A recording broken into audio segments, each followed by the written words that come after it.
We have a Fox News alert at this hour. President Trump turning up the pressure on Iran. He is reviewing a new peace proposal from Tehran, but he says the terror regime there hasn't paid big enough of a price for what they have done, not just to the U.S., but indeed to the entire globe. And with that, we say good afternoon and welcome to Fox News Live. I'm Kevin Corke in New York. The president insisting the war will not end without a deal preventing Iran from obtaining a nuclear weapon. He suggests their latest proposal is, frankly, insufficient. If we left right now, it would take them 20 years to rebuild. But we're not leaving right now. We're going to do it so nobody has to go back in 2 years or 5 years. They told me about the concept of the deal. They're going to give me the exact wording. The key pressure point, of course, remains the Strait of Hormuz, where the U.S. continues to enforce a blockade on Iranian ships.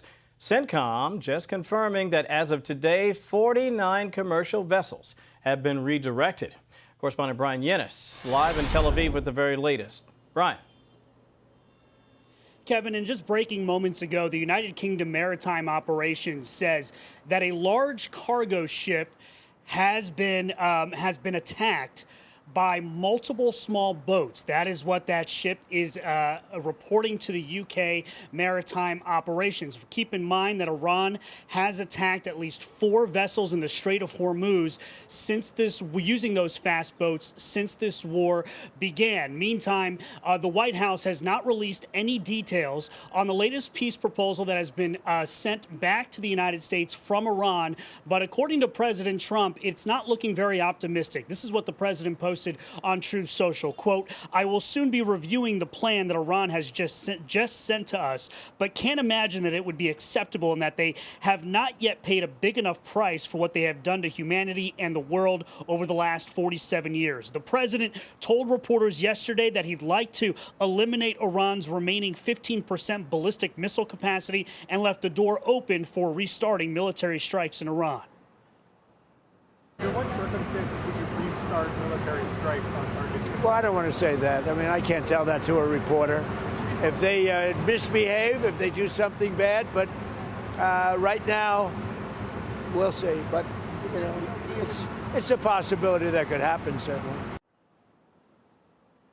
Now, according to Iranian state media, Iran's latest 14-point proposal calls for 30 days of talks to end the war and then includes a list of demands calling for a withdrawal of U.S. troops, a lifting of the U.S. blockade, lifting sanctions, releasing frozen assets, and an end to the war between Israel and the Iranian-backed militant group Hezbollah in Lebanon. A senior Iranian official tells Reuters that Iran is once again not willing to negotiate its nuclear program with the U.S. until after the war ends, and that Iran wants control of shipping in and out of the Strait of Hormuz under new governing rules like charging tolls. Here is Deputy Speaker of Iran's parliament to President Trump.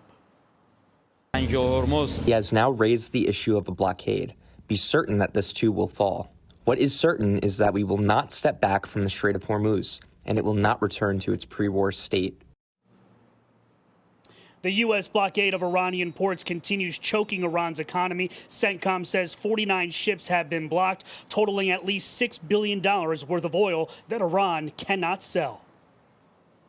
Their oil infrastructure is starting to creak. It hasn't been maintained, again, because of our decades-long sanctions against them. They are rapidly filling up storage, and as that happens, they're going to have to start shutting in wells, which we think could be in the next week. Secretary of State Marco Rubio told our Trey Yingst that it would be, quote, completely unacceptable for Iran to take control of the international waterway of the Strait of Hormuz, as Iran, Kevin, seems to not be making any serious concessions, at least publicly, in this stalemate of negotiations with the U.S. Kevin. Strong start to the hour. Bryan Llenas, thank you so much. We appreciate that.